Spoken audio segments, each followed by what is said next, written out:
La question, est-ce que c'est pas un peu old school, un peu une idée de boomer, de faire venir des gens du monde entier pour se retrouver ici à Biarritz et pourtant parler de transition écologique? Alors la formule n'est pas du tout old school parce que justement elle n'existe pas. Les participants ils en ressortent en se disant ah bah c'est une formule très adaptée, très concrète avec des ateliers, c'est pas des conférences. Les interlocuteurs, les participants, les orateurs ont été sélectionnés de manière très pointue. Donc ils en ressortent avec quelque chose, avec des projets et pas juste des idées, c'est pas juste un débat d'idées. Donc ils repartent avec de la valeur ajoutée. Donc ça, c'est pas du tout old school. Et quant à le faire en présentiel, effectivement, on peut se poser la question, qui est une excellente question. En fait, tout au long de l'année, on fait des visios, il y a beaucoup d'échanges par mail, et ici, pour donner le boost à cette valeur ajoutée, il faut que les gens se rencontrent en petits groupes dans des ateliers où la parole est assez libre. Néanmoins, on fait un bilan carbone de nos événements.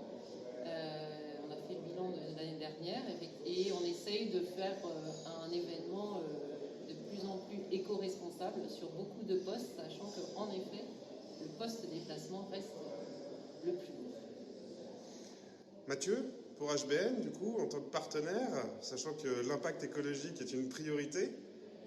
Oui, je rejoins ce qui a été dit par Chantal. Je pense que pour engager la transition écologique, il faut savoir fédérer. Et pour fédérer, il faut trouver des lieux qui soient iconiques. On est ici à Biarritz, au bord de l'océan, un milieu qui est magique, à quelques pas des prairies et des montagnes. Il y a des gens qui viennent de partout, c'est vrai, mais je pourrais parier un gros montant sur le fait qu'il y aura plus d'impact positif à la sortie de cet événement que d'impact négatif à avoir rejoint l'événement aujourd'hui. Cette deuxième édition, c'est l'étape. Quelles sont les étapes véritablement qui ont été franchies avec cette deuxième édition et quelles sont du coup les nouvelles étapes que ça devrait engendrer?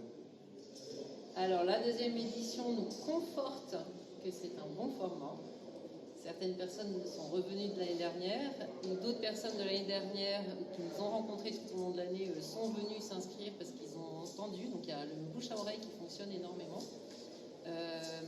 Il y a des projets concrets de l'année dernière, on sait que les gens se sont revus, ça a débouché sur certaines choses, donc ça on va continuer. Et il y a des petites choses nouvelles comme Waves of Change, on va créer avec BPI un label Waves of Change pour certaines startups. On cautionnera l'activité éco-impactante, on va dire. Et puis plein d'autres choses, en fait. Cette méthodologie inspire plein de gens, donc on va être sûrement appelé à avoir d'autres activités, on espère. Super. Et du coup, HBN, en tant que partenaire de cet événement, il y a eu une présentation, la forêt de Higas, porteur de projet de chez HBN. Quoi d'autre certainement à venir? Écoute, nous on espère bien que donc cette année c'était notre premier coup d'essai avec Wave of Change, avec l'intervention effectivement de Johan de la forêt de Higas. Ça a été un grand plaisir parce que ça a démontré l'ambition de Wave of Change de ne pas s'adresser uniquement qu'à des pouvoirs publics ou à des économistes entre guillemets,